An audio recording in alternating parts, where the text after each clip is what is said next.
everybody, welcome to Live from the Library. I'm Joe from the STEAM team, and we are down here at Harold Washington Library in beautiful downtown Chicago. Today we're going to be doing a story time based on ecology and the environment and things like that. So, by the way, happy Election Day. Today we are going to be reading The Boy Who Harnessed the Wind with permission from Penguin Random House, and it is by William Kamkwamba and Brian Mealer. We're also going to be reading The Earth and I by Frank Ash. We're reading that with permission from Houghton Mifflin and Harcourt Books and Media Group. So, first of all, I thought we'd sing a little song to get started.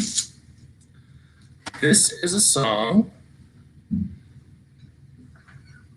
about this land. Since we're talking about the earth, it's called This Land Is Your Land. This land is your land. This land is my land. From California to the New York Island. From the redwood forest to the Gulf Stream waters. This land was made for you and me. As I went walking that ribbon up highway, I saw above me that endless skyway. I saw below me the golden valley. This land was made for you and me. This land is your land. This land is my land. From California to the New York Island. From the redwood forest to the Gulf Stream waters. This land was made for you and me. I roamed and rambled, and I followed my footsteps to the sparkling sands of her diamond deserts. And all around me, a voice was sounding. This land was made for you and me. When the sun came shining, and I was strolling, and the wheat fields waving, and the dust clouds rolling, her voice was chanting as the fog was lifting. This land was made for you and me. This land is your land. This land is my land. From California to the New York Island. From the redwood forest to the Gulf Stream waters. This land was made for you and me. Very nice. Thank you. All right, we are going to read first, like I mentioned before, The Earth and I by Frank Ash.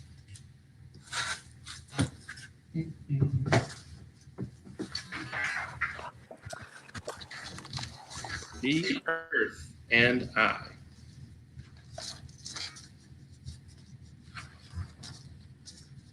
The Earth and I are friends.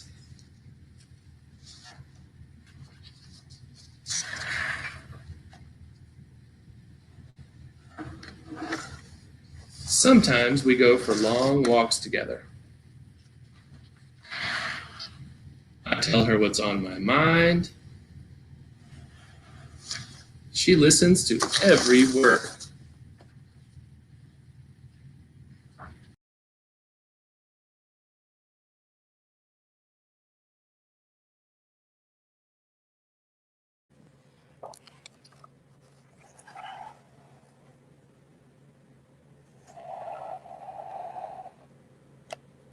It's starting to rain. Oh, there's a big thunderstorm right there. Wow. There's lots to listen to. The Earth and I are friends. Oh, there's a rainbow right after the storm. We play together in my backyard.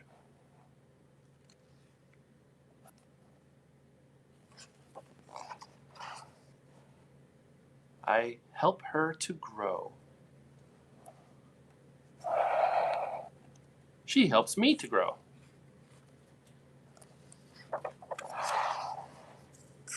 I sing for her. She sings for me.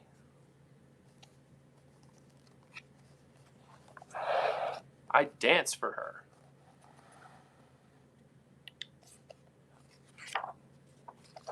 She dances for me.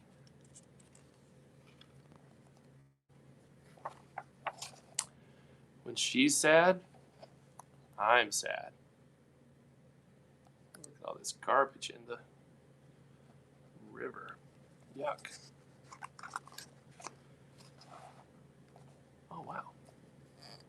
That's nice. He's cleaning up the garbage. Planting flowers. When she's happy, I'm happy. The earth and I are friends.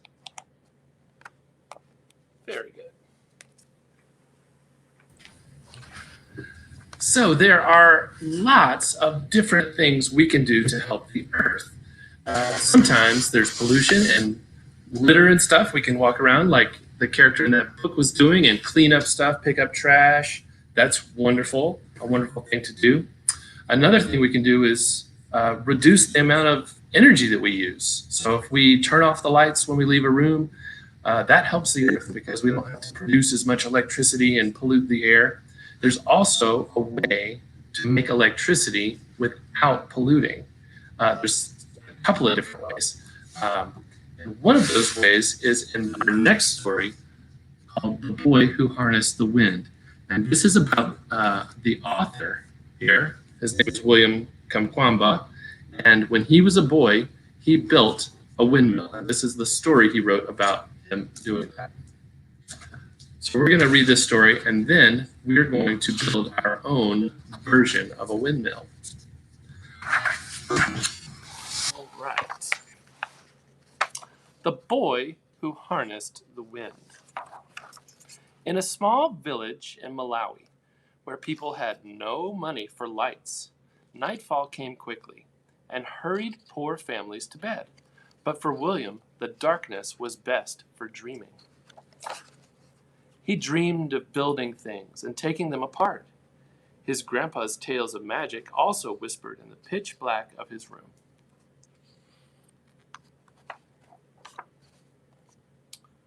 William wondered as a truck rumbled past. How does its engine make it go? Without water, the sun rose angry each morning and scorched the fields, turning the maize into dust. This is the maize, the corn. Without food, Malawi began to starve.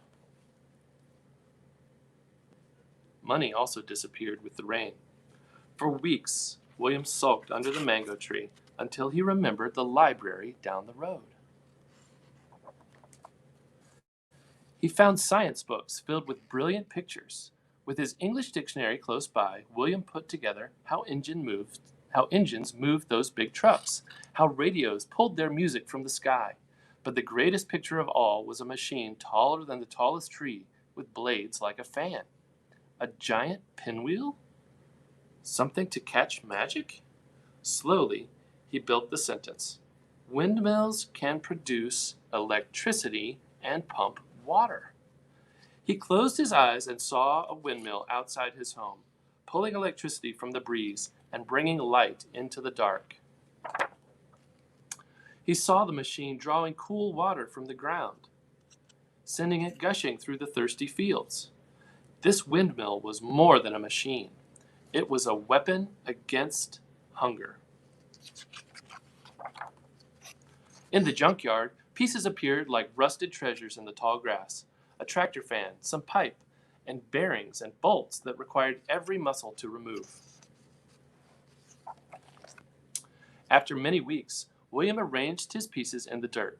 A broken bicycle, a rusted bottle cap, plastic pipe, even a small generator that powered a headlight on a bike.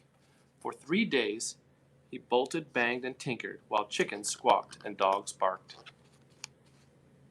A crowd gathered below to gaze at the strange machine that now leaned and wobbled like a clumsy giraffe.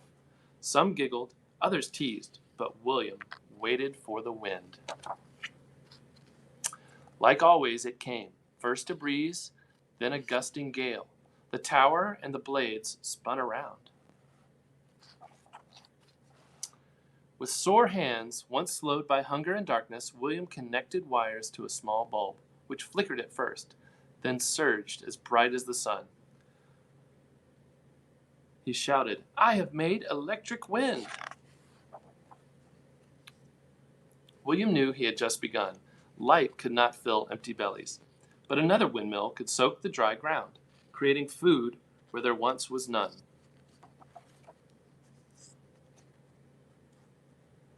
There they are. The fields are full of windmills. The end. This is a great book, too, because it also has a little bit more of the biography of William here that you can read about.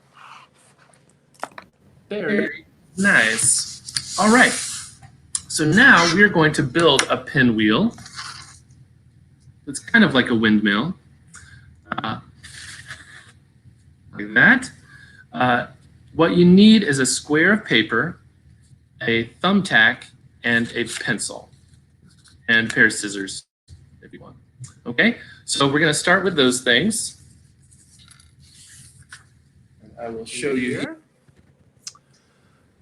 First of all, you want to take a square of paper. This is origami paper, but it doesn't have to be origami paper. It could just be a square of any old kind of paper. And you're going to want to kind of find the diagonals of it, the lines that go from corner to corner. You can use a ruler to do that. And you draw those lines and you find the center. Okay, so there's the center. And then get some kind of a circle and put that as close to the center as you can. I'm just going to line it up here. Let's see. Yep, looks good. And then trace a little circle around there.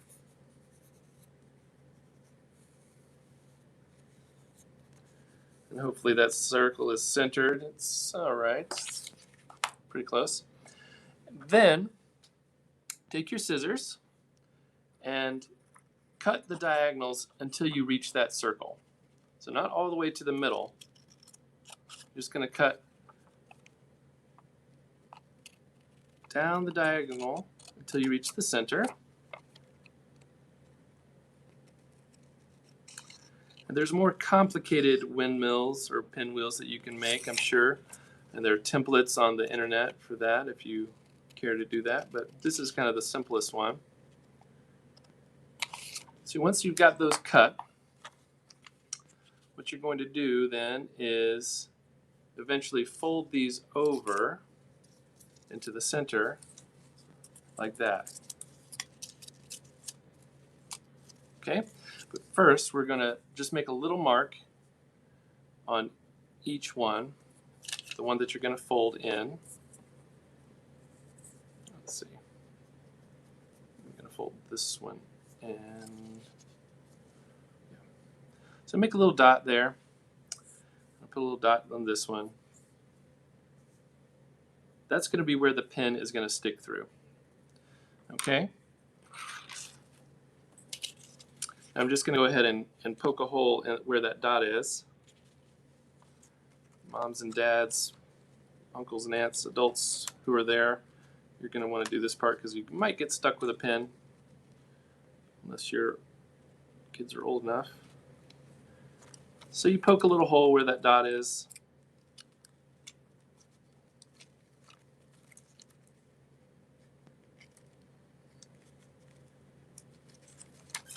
There we go. Hopefully you can see that.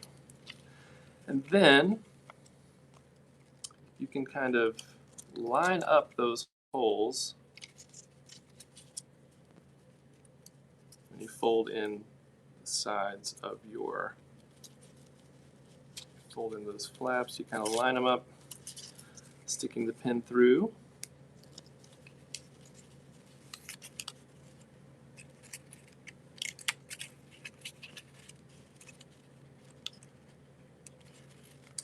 So now my pin is through all 4 of those little holes in the flaps that I was putting down. folding down, and then this goes through the hole in the center of the paper. Okay, so there you have your pinwheel ready, and to get it, to make sure that it doesn't pop out of there, you're going to poke the pin into the eraser of your pencil. Make sure you can see that there. Okay, that might take some adjusting. This is a little bit of friction there, but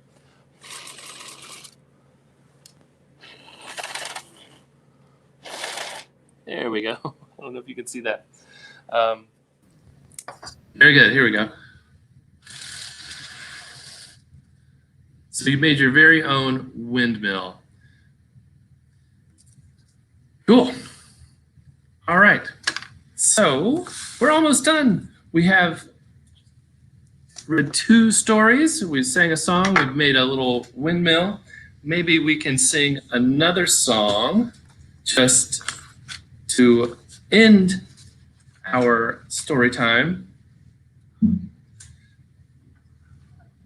So here we go. Thanks for joining us. Come back next time, next Tuesday, for Live at the Library. The STEAM team will be here doing science-related story times for the next couple of months at least. So have a good time and happy Election Day.